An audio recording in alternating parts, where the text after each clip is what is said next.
Hello friends, मी अमर स्पर्धा मित्र चॅनलमध्ये आपलं स्वागत करतो. लर्न इंग्लिश थ्रू स्टोरी या सिरीजच्या माध्यमातून आपण व्होकॅब्युलरी कशी इम्प्रूव्ह करायची तसेच पार्ट ऑफ स्पीच कसे इम्प्रूव्ह करायचे हे आपण शिकणार आहोत. चला तर मित्रांनो, आपल्या व्हिडिओला सुरुवात करूया. मित्रांनो, आज आपण या भागामध्ये घेऊन आलेलो आहोत जवाहरलाल नेहरू यांच्या बायोग्राफी विषयी माहिती. चला आता आपल्या बायोग्राफीला सुरुवात करूया. Jawaharlal Nehru, often referred to as Pandit Nehru, was born on November 14, 1889 in Allahabad, India. बघा, Jawaharlal Nehru often referred to. मित्रांनो, रेफर टू चा अर्थ होतो ओळखल्या जाणं. ॲज म्हणजे म्हणून. तर जवाहरलाल नेहरू यांना पंडित नेहरू म्हणून ओळखल्या जायचं, रेफर केलं जायचं. वॉज बॉर्न ऑन, बॉर्न म्हणजेच जन्मले. ओके, ऑन मित्रांनो हे प्रिपोजिशन आहे. हे प्रिपोजिशन एखादा महिना सांगत असताना त्याच्या समोर वापरतात. म्हणजे नोव्हेंबरच्या महिन्यामध्ये 14 नोव्हेंबर 1889 मध्ये. ओके, एखादं ठिकाण सांगायचे म्हणून इन हे प्रिपोजिशन वापरलं म्हणजे अलाहाबाद मध्ये. तर अलाहाबाद मध्ये पंडित नेहरू यांचा जन्म झाला. पुढे, he hailed from a prominent political family and was deeply influenced by the nationalist movements against British rule in India. पहा, he hailed from a prominent political family. मित्रांनो, प्रॉमिनंटचा अर्थ होतो प्रतिष्ठित किंवा नावाजलेल्या, खूप नाव असलेला. ओके, पॉलिटिकल फॅमिली म्हणजेच राजकीय कुटुंब. बघा, म्हणजे ते एका नावाजलेल्या प्रतिष्ठित अशा कुटुंबामधून आलेले होते. हेल्ड फ्रॉम म्हणजे आलेले होते. ओके, पुढे, and was deeply influence. Deeply म्हणजे खोलवर, इन्फ्लुएन्स म्हणजे प्रभावित झालेले, प्रभाव पडलेला. बाय कोणाकडून? तर नॅशनलिस्ट मुवमेंट. नॅशनलिस्ट म्हणजेच काय? तर राष्ट्रवादी. मुवमेंट म्हणजे चळवळ. अगेन्स्ट म्हणजे च्या विरुद्ध, ब्रिटिश रूल इन इंडिया. भारतामध्ये जे ब्रिटिश रूल होता, ब्रिटिश राजवट होती, त्या राजवटी विरुद्ध जी नॅशनलिस्ट मुवमेंट चालायची, राष्ट्रवादी चळवळ चालायची, त्याचा प्रभाव जवाहरलाल नेहरूवरती झालेला होता. पुढे, Nehru was educated in England and return to India with a modern outlook. बघा, नेहरू वॉज एज्युकेटेड. मित्रांनो, सिंपल पास्ट मधलं पॅसिव्ह व्हॉइसचं वाक्य आहे. ओके, वॉज नंतर फित्री वापरलंय या म्हणून. Okay, Nehru was educated in England. In मध्ये तर नेहरू यांचं इंग्लंडमध्ये शिक्षण झालेलं होतं, एज्युकेशन झालेलं होतं. अँड रिटर्न टू इंडिया, आणि ते भारतामध्ये परतले, फिटू वापरलाय. Okay, with a modern outlook. आणि कसे परतले? तर एक मॉडर्न आउटलुक होता त्यांच्यामध्ये. मॉडर्न म्हणजे आधुनिक आणि आउटलुक म्हणजे दृष्टिकोन. तर भारताला कसं बदल करावं असा आधुनिक दृष्टिकोन त्यांच्यामध्ये होता. पुढे, he became an active participant in the Indian National Congress fighting for India's independence. बघा, ही बिकेम. मित्रांनो, बिकम म्हणजे होणे, बिकमचं विटू झालं, बिकेम म्हणजेच झाले किंवा बनले. And active participant. अँड म्हणजेच काय? एखादी व्यक्ती किंवा वस्तू एक आहे हे सांगायचं असताना, तर ते एक ॲक्टिव्ह पार्टिसिपंट झाले. ॲक्टिव्ह म्हणजे सक्रिय, पार्टिसिपंट म्हणजेच कसे? तर एक सभासद ते बनले. कुणाचे बनले? इंडियन नॅशनल काँग्रेसचे ते सक्रिय सभासद बनले. आणि जी ती Indian National Congress fighting for India's independence, fight लढा द्यायची, फॉर साठी, इंडियाचा अर्थ होतो भारताचे, इंडिपेंडन्स स्वातंत्र्य, भारताच्या स्वातंत्र्यासाठी लढा देणारी जी इंडियन नॅशनल काँग्रेस होती तिचे ते सक्रिय सभासद बनले. पुढे, Nehru work closely with Mahatma Gandhi who became his mentor and guide. बघा, नेहरू वर्क क्लोजली. मित्रांनो, इथे सिंपल पास्टची रचना आहे. सब्जेक्ट नेहरू झाला, वर्क फिटू झाला. ओके, तर फर्ब वर्कचं फिटू आलं, ईडी लागले त्याला. ओके, तर नेहरूंनी क्लोजली, अत्यंत जवळीक पद्धतीने जवळून महात्मा गांधी सोबत काम केलं. हू बिकेम. हू मित्रांनो रिलेटिव्ह प्रोनाउन आहे. हूचा अर्थ होतो जो की किंवा जे की. हू कोणासाठी वापरले? महात्मा गांधीसाठी. हू बिकेम म्हणजे ते बनले किंवा जे बनले. हिज मेंटर, हिज त्यांचे गुरु बनले. मेंटर म्हणजे गुरु, गाईड म्हणजे मार्गदर्शक. हे महात्मा गांधी त्यांचे गुरु बनले आणि मार्गदर्शक बनले. पुढे, After India gained independence in 1947, Nehru became the country's first prime minister. बघा, after India gain independence, after म्हणजे नंतर, गेन म्हणजे एखादी गोष्ट मिळवणे किंवा प्राप्त होणे, हे ते फिट वापरला ईडी लागून. ओके, मग इंडिया गेन इंडिपेंडन्स इन 1947, 1947 मध्ये, इयर वापरताना इन हे प्रिपोजिशन वापरायचं. तर 1947 मध्ये भारताला स्वातंत्र्य प्राप्त झालं किंवा मिळालं, तेव्हा नेहरू बनले the countries first prime minister. Countries म्हणजे देशाचे पहिले पंतप्रधान नेहरू बनले. पुढे, he played a pivotal role in shaping India's democratic institutions and policies. बघा, he played a pivotal role. मित्रांनो, पिवोटलचा अर्थ होतो महत्वपूर्ण आणि रोल म्हणजे भूमिका. तर त्यांनी महत्वपूर्ण भूमिका बजावली. प्लेड म्हणजे बजावलं असं आपण त्याला म्हणूया. त्यांनी एक महत्वपूर्ण भूमिका बजावली. कशासाठी? इन शेपिंग, शेप म्हणजेच आकार देणे, इंडियाज भारताच्या डेमोक्रॅटिक इन्स्टिट्यूशन, डेमोक्रॅटिक म्हणजे लोकशाही, इन्स्टिट्यूशन म्हणजे संस्था, अँड पॉलिसीज, पॉलिसीज म्हणजे धोरण.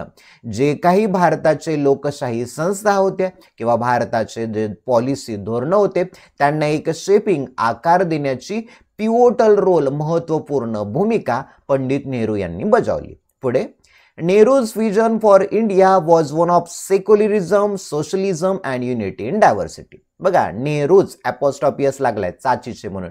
नेहरूज विजन म्हणजे नेहरूचं विजन फॉर इंडिया, भारतासाठी.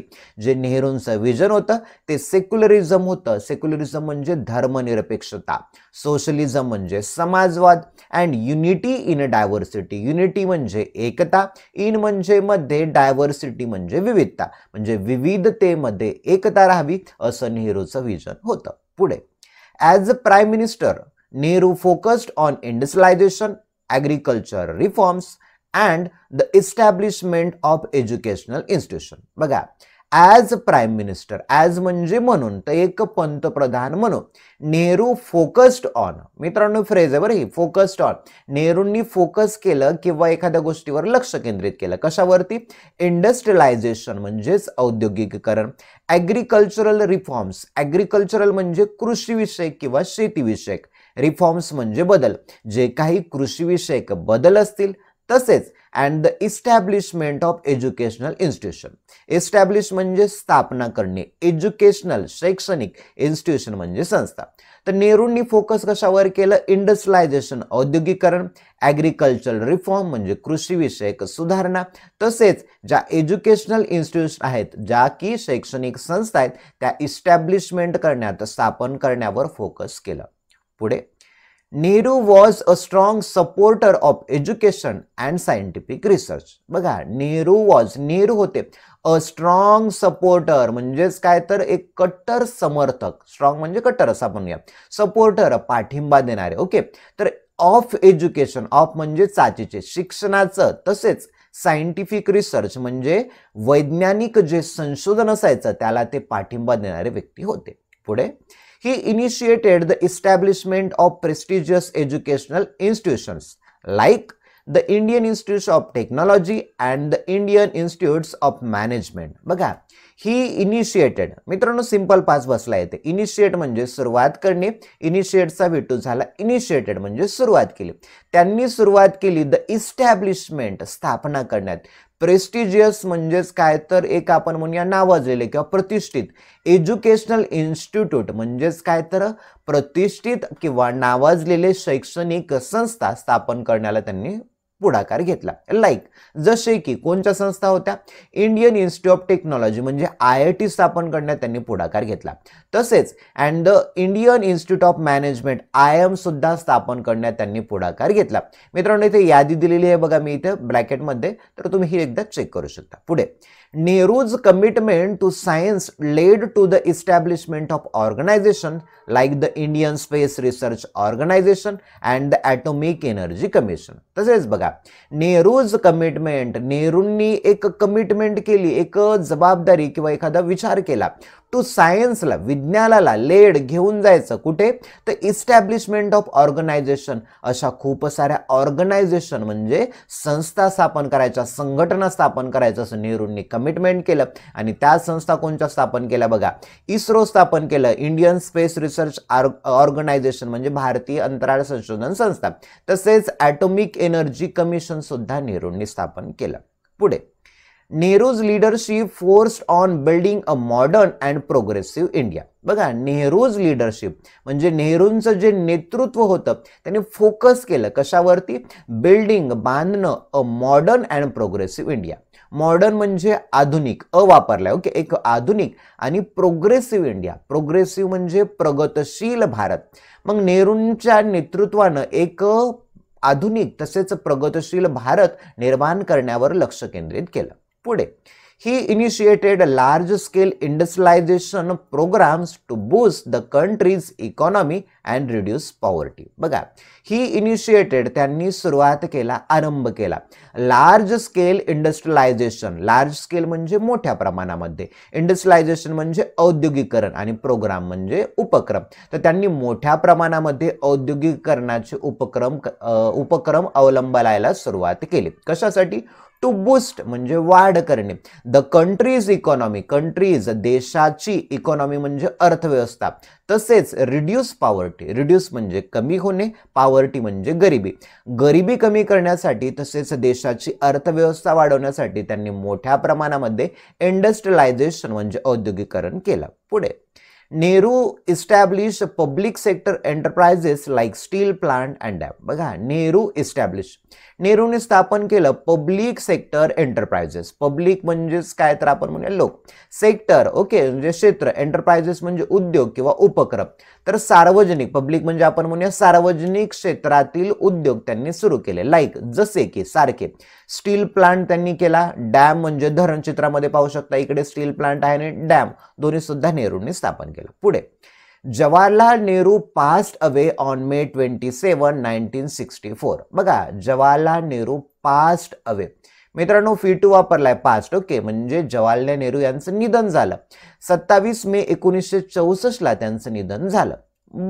परंतु his legacy as a statesman, democrat and nation builder continues to inspire generations in India and around the world. बघा, हिज लिगसी म्हणजे त्यांचा वारसा, ॲज अ स्टेट्समन, स्टेट्समन म्हणजेच काय तर राजकारणी व्यक्ती म्हणून, ओके, डेमोक्रॅट म्हणजेच काय तर लोकशाहीवादी व्यक्ती म्हणून, आणि नेशन बिल्डर म्हणजे राष्ट्र निर्माता म्हणून. तर एक राजकारणी व्यक्ती म्हणून, एक लोकशाहीवादी म्हणून, तसेच राष्ट्र निर्माण करणारा व्यक्ती म्हणून ते इन्स्पायर करतात कुणाला, generations in India and around the world, संपूर्ण जगभरातील तसेच भारतातील पिढ्यांना प्रेरित करण्याचं, इन्स्पायर करण्याचं ते काम करतात. पुढे, he is remembered as one of the architects of modern India and a champion of democracy, social justice and peace. बघा, ही इज रिमेंबर्ड, ते लोकांच्या स्मरणामध्ये ॲज म्हणून, one of the architect of modern India, architect म्हणजे शिल्पकार, of म्हणजे चाचीचे, modern India म्हणजे आधुनिक भारत, तर आधुनिक भारताचे शिल्पकार म्हणून ते स्मरणात आहेत. तसेच चॅम्पियन ऑफ डेमोक्रेसी, डेमोक्रेसी लोकशाही, सोशल जस्टिस सामाजिक न्याय, तसेच पीस म्हणजे शांतता, तर त्याचे एक चॅम्पियन, विजेते आहेत म्हणून असं त्यांच्याकडे पाहिलं जातं. तर मित्रांनो, या स्टोरीमधील महत्त्वाचे वर्ड पाहूया. रेफर टूचा अर्थ होतो ओळखलं जाणारं, हेल्ड फ्रॉमचा अर्थ होतो एखादी गोष्ट मूळचं असणं किंवा त्या गोष्टीपासून उगम झालेलं असणं, प्रॉमिनंटचा अर्थ होतो प्रतिष्ठित किंवा नावाजलेला, पॉलिटिकल फॅमिलीचा अर्थ होतो राजकीय कुटुंब, इन्फ्लुएन्सचा अर्थ होतो प्रभाव, नॅशनलिस्टचा अर्थ होतो राष्ट्रवादी, मुवमेंटचा अर्थ होतो चळवळ, मॉडर्न आउटलुकचा अर्थ होतो आधुनिक दृष्टिकोन, बिकमचा अर्थ होतो होणे किंवा बनणे, बिकमचं विटू झालंय बिकेम, ऍक्टिव्ह म्हणजे सक्रिय, पार्टिसिपंट म्हणजे सहभागी किंवा सभासद. पुढे, क्लोजली म्हणजे जवळून, मेंटर म्हणजे गुरु, गाईड म्हणजे मार्गदर्शक, गेन म्हणजे एखादी गोष्ट मिळवणे किंवा प्राप्त करणे, पिवोटल रोल म्हणजे महत्त्वपूर्ण भूमिका, डेमोक्रॅटिक म्हणजे लोकशाही, इन्स्टिट्यूशन म्हणजे संस्था, पॉलिसीज म्हणजे धोरण, सेक्युलरिझम म्हणजे धर्मनिरपेक्षता, सोशलिझम म्हणजे समाजवाद, unity in diversity, unity Ekta, diversity म्हणजे विविधता म्हणजे विविधतेत एकता. नंतर इंडस्ट्रियलायझेशन म्हणजे औद्योगिकरण, ॲग्रिकल्चरल रिफॉर्म्स म्हणजे कृषी सुधारणा, एस्टॅब्लिशमेंट म्हणजे स्थापना किंवा उभारणी, स्ट्रॉंग सपोर्टर म्हणजे खंबीर समर्थक, इनिशिएटेड तिन्ही रूप दिलेत, याचा अर्थ तो सुरुवात करणे किंवा आरंभ करणे. सायंटिफिक रिसर्च म्हणजे वैज्ञानिक संशोधन, प्रेस्टिजियस म्हणजे प्रतिष्ठित, कमिटमेंट म्हणजे बांधिलकी, वचनबद्धता किंवा जबाबदारी, प्रोग्रेसिव्ह इंडिया म्हणजे प्रगतिशील भारत, लार्ज स्केल म्हणजे मोठ्या प्रमाणावर, बूस्ट म्हणजे चालना देणे, वाढ देणे, उत्तेजन देणे, इकॉनॉमी म्हणजे अर्थव्यवस्था. नेक्स्ट रिड्यूस म्हणजे कमी करणं, पॉवर्टी म्हणजे गरिबी, एंटरप्राइजेस म्हणजे उपक्रम किंवा उद्योग, पास्ट अवे म्हणजे निधन होणे, लिगसी म्हणजे वारसा, स्टेट्समन म्हणजे राजकारणी व्यक्ती, डेमोक्रॅट म्हणजे लोकशाहीवादी, रिमेंबर म्हणजे एखादी गोष्ट स्मरण करणे किंवा आठवणे, आर्किटेक्ट ऑफ मॉडर्न इंडिया म्हणजे आधुनिक भारताचे शिल्पकार, सोशल जस्टिस म्हणजे सामाजिक न्याय. तर मित्रांनो, ही होती अत्यंत महत्त्वाची स्टोरी आणि या स्टोरीमधील महत्त्वाचे वर्ड. व्हिडिओ जर आवडला असेल तर व्हिडिओला लाईक करा, चॅनलला सबस्क्राईब करा. तुम्हाला जर अशाच प्रकारचे व्हिडिओ पाहिजे असतील तर तुम्हाला आपल्या यूट्यूबच्या डिस्क्रिप्शनमध्ये तुम्हाला टेलिग्रामची तसेच व्हॉट्सअप ग्रुपची लिंक मिळेल, त्याला जॉईन व्हायचं. चला तर मित्रांनो, येथेच थांबूया. Thank you for watching this video.